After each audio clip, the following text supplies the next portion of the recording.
Well, hello friends and followers. So this schematic in front of your eyes on YouTube here is the band switch for the HRO 500. This is the band switch for the HF oscillator.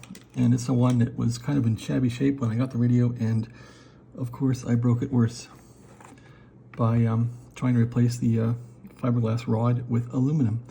So what I have to do is recreate this switch and recreate this one. This switch faces forward in the radio, and this one is on back of the same wafer. So obviously this is custom made, and I can't custom make it. Well, maybe I can. So look what came in the mail. So I tried to find something close to it, and this is a military switch. Cool, huh? Packed in 1955. So this was packed in 1955, and I've unboxed it already, but unpacked it, but it came like this. I got this off eBay for like 30 bucks or something, and packed in 55, and it comes like this. And I mean, how can they do things so well? Look how nice this is. It's just flawless. It's not some crap old ham radio switch that's been abused. It is ready to go. So that's nice, Jeff, right? That's very nice. So what do I plan to do with this? Okay, so I want to replicate this switch here. And if you look at this one, it's got a contact here and a contact here, the same as that one and that one. Now, this part here is all connected. So this whole thing here is connected, right?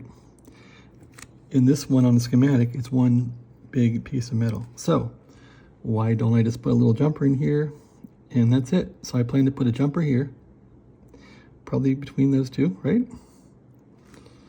And then I'm going to saw that off, and I thought I could re-rivet it, but it looks like I can't. So maybe this isn't really going to work. I thought it had metal rivets here, but it doesn't. Well, that's a problem, isn't it? Maybe I made a mistake in my estimation. So I do have to get rid of one piece. Maybe what I'll do is saw that off and try and epoxy it down or something. But somehow I have to get that thing to stay down. Maybe I can put some wire in here. I thought this thing had rivets all the way through, but it doesn't. So, oh well, late night shopping. But if I can figure out that part of it, then I'm gonna use this wafer. So what I plan to do with it is simply pull it out of this switch assembly, because these all come out. So I pre-loosened the screws here, but just take it out like that. Take out this screw like this. Boy, I thought I had this thing home free. I guess I don't have it figured out so well. A partial solution. I'll have to figure out what I lose if I don't do that. And then just pull this thing off of the switch. And now this wafer could be put into the radio and adapted. The only bugaboo I see is this little part here, that hole in there. So maybe I can figure a way around that.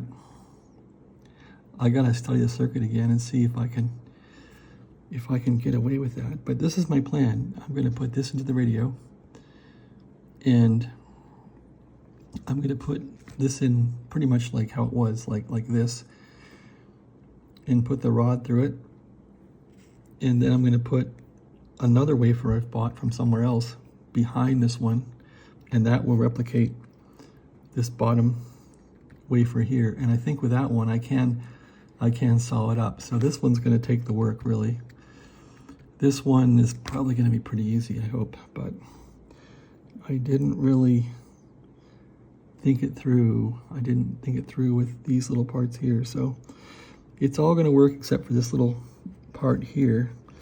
So I'll have to figure out what happens if I don't take that off and it does do a short. What does that really do? It looks like it'll add on. Yeah, that's got it. That's got that has to be fixed. So this is a mess. Anyway, that's what I plan to do. Okay, thanks for watching. Have a great day.